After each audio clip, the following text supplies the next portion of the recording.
Good morning everyone.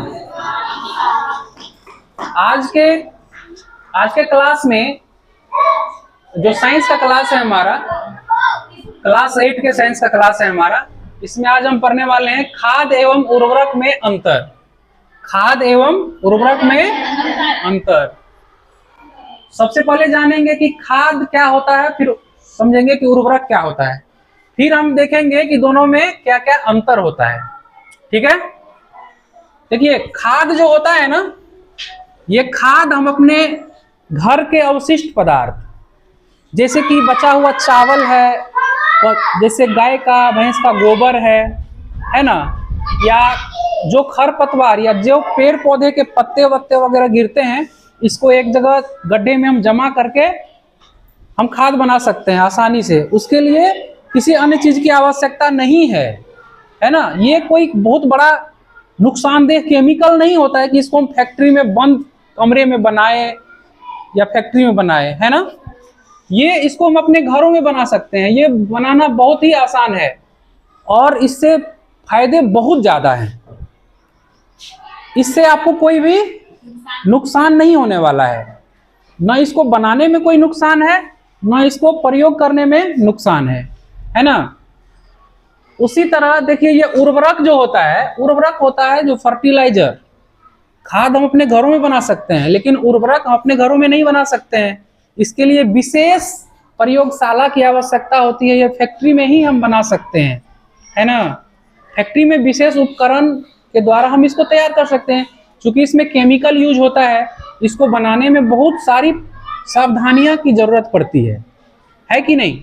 ये वातावरण में हम इसको नहीं छोड़ सकते हैं। इसको इसके फैक्ट्री में जो मजदूर काम करते होंगे, उसको विशेष सावधानियां बरतने की जरूरत पड़ती होगी, है ना। लेकिन खाद में ऐसा कुछ दिक्कत नहीं है कि नहीं। चलिए, अब हम जानते हैं कि दोनों में अंतर क्या है। तो खाद एक प्राकृतिक पदार्थ है। क्या है? प्राकृतिक पदार्थ है।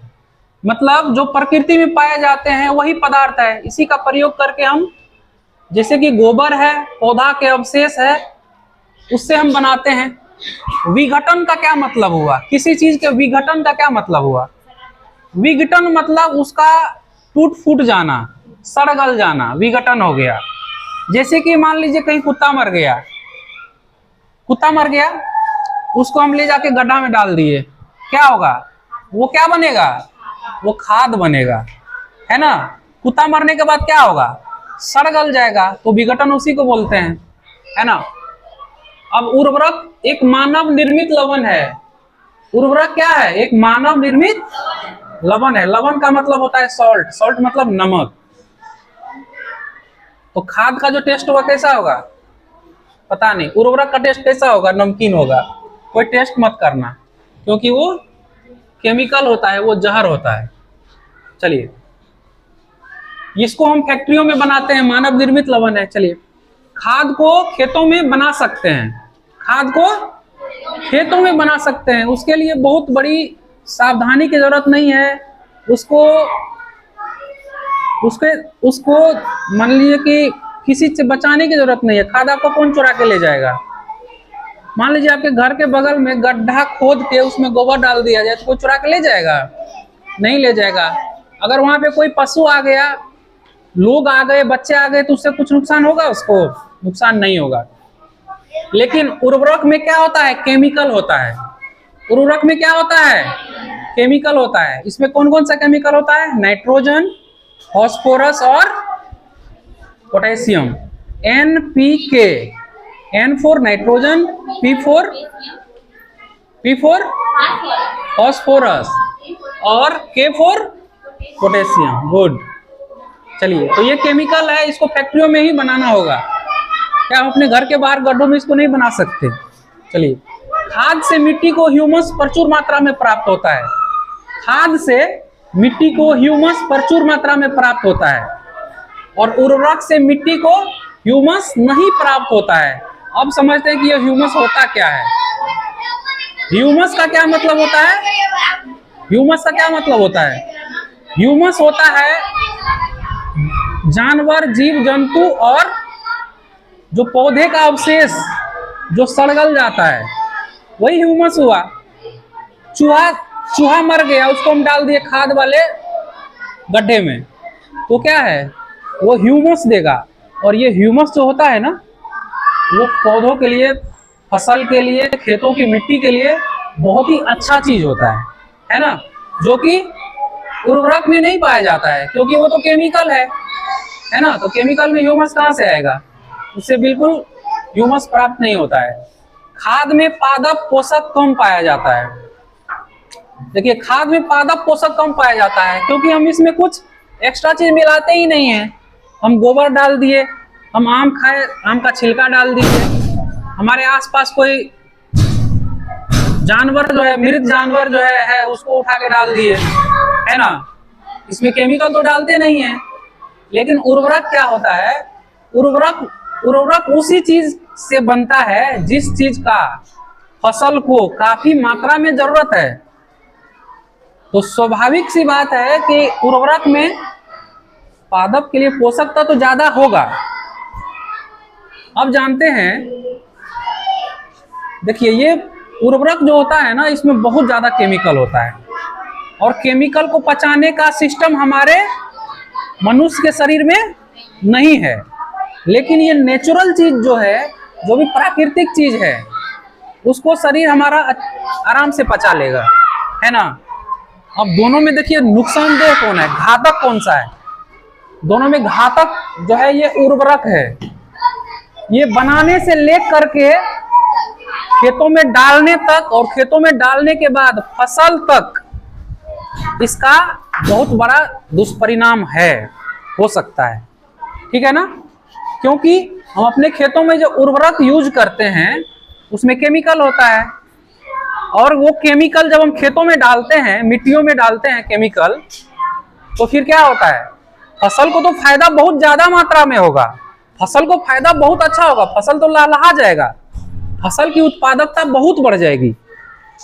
जहां पे मान लीजिए कि 100 किलो गेहूं होता था, वहां पे 150 किलो हो जाएगा, ठीक है। लेकिन इससे क्या दिक्कत होगा पता है, ये इससे एक तो पहली बात जो है, वो तो मिट्टी जो है आपका खेत को खराब होगा। दूसरी बात ये है, ये जो फसल है इसमें जो केमिकल जाएगा, तो वो केमिकल वो एक एक फसल के एक एक दाने में वो चला गया, और वो दाना जब हम खाएंगे, और वो दाना जब कुछ भी खाएगा, जीव जंतु भी खाएगा, जानवर भी खाएगा, तो क्या होगा, उनके शरीर में धीरे धीरे धीरे धीरे धीरे वो केमिकल जमा होता जाएगा, क्योंकि उस केमिकल का पाचन हमारे शरीर में होता नहीं है। तो क्या होगा, वो जमा होता जाएगा, और फिर क्या होगा, बड़े बड़े बीमारियों का रूप ले लेगा। आदमी जो आजकल बीमार पड़ता है, वो ज्यादा किस चीज से, अपने खान पान के वजह से, क्योंकि बिना उर्वरक का कुछ आता ही नहीं है। आप मार्केट में देखेंगे मूली इतना मोटा मोटा, है ना, वो भी एकदम बहुत बड़ा। ये किस चीज का परिणाम है, क्योंकि उसमें हम केमिकल वाला फर्टिलाइजर यूज कर रहे हैं, है ना। तो दोनों में आप लोग को समझ में आ गया होगा कि दोनों में फायदे कारक कौन है, खाद है ना। चलिए, अब इस चैप्टर में हम जो कुछ चीज पढ़ाए थे, हालांकि इस चैप्टर का लगभग सारा चीज हम पढ़ा दिए हैं, इससे जुड़ा हुआ क्वेश्चन आप लोग से पूछेंगे। चलिए, आप लोग रेडी हैं? चलिए, सबसे पहला क्वेश्चन नाजमा के लिए। चलिए नाजमा, आप बताइए ड्रिप तंत्र क्या होता है? ड्रिप तंत्र इस विधि में जल बूंद बूंद करके पौधों के सीधे जड़ों में गिरते हैं, अतः इसे ड्रिप तंत्र कहते हैं। हाँ, ड्रिप तंत्र में क्या होता है कि कोई बागानी पौधा है ना, या फल का पौधा है, वहां पे हम क्या कर दिए, ऐसा सिस्टम वहां पे लगा दिए कि वो पौधा के पत्ता पर, पौधा के तना पर ही वो बूंद बूंद करके वो पानी गिर रहा है ना। इससे पानी का बिल्कुल नुकसान नहीं होता है, क्योंकि पानी का जहां जरूरत था पानी हम वहीं पे डाले बूंद बूंद करके, है ना। इसका बहुत बड़ा फायदा है। जहाँ पे पानी वानी की दिक्कत होती है ना, वहां के लिए ये जो ड्रिप तंत्र सिंचाई तकनीक है, ये बहुत ही फायदेमंद है। चलिए, दूसरा क्वेश्चन सभा के लिए, छिड़काव तंत्र क्या होता है बताइए? छिड़काव तंत्र इस विधि के लिए असमतल भूमि भूमि के लिए किया जाता है जहाँ पर कम पानी का मात्रा उपलब्ध है। चलिए देखिए, ये जो छिड़काव तंत्र होता है ना, ये खेतों में पहले हम क्या करते हैं, खेतों में पहले पाइप को बिछा देते हैं, और पाइप कई रो और कई कॉलम में, है ना, कई रो और कई कॉलम में पाइप बिछा हुआ रहता है, और पाइप में क्या रहता है, नोजल लगा हुआ रहता है, वो नोजल घूमता रहता है।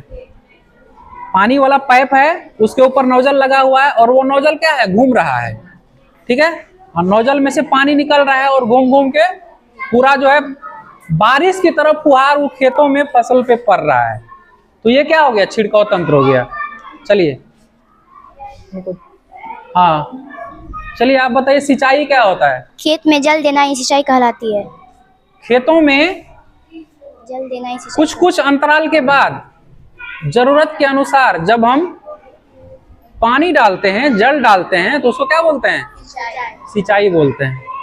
सिंचाई फसलों के लिए बहुत जरूरी है, क्योंकि फसल तभी अच्छा होगा जब हम फसल वाली मिट्टी को नम अवस्था में रखेंगे, है ना। चलिए नेक्स्ट क्वेश्चन, खाद से क्या लाभ है? अभी हम पढ़ाए हैं जस्ट, चलिए बताइए खाद से क्या लाभ है? खाद एक प्राकृतिक पदार्थ है जो गोबर एवं पौधों के अवशेष के अपघटन से प्राप्त होता है।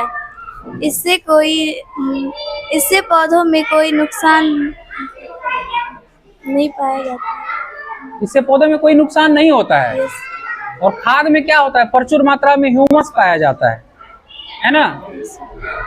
चलिए, और खाद हम इजीली बना सकते हैं अपने घर के आसपास, है ना। चलिए बहुत बढ़िया। चलिए आप बताइए, फसल क्या होता है? फसल क्या होता है? किसी एक ही पौधे को बड़े पैमाने पर उगाया जाए उसे फसल कहते हैं। एक ही स्थान पर एक ही तरह के पौधों को काफी बृहद पैमाने पर जब हम उगाते हैं तो उसको क्या कहा जाता है, फसल कहा जाता है। तंबाकू फसल है कि नहीं है? तंबाकू फसल है ना। गेहूं, चावल, दाल फसल है। चलिए बहुत बढ़िया।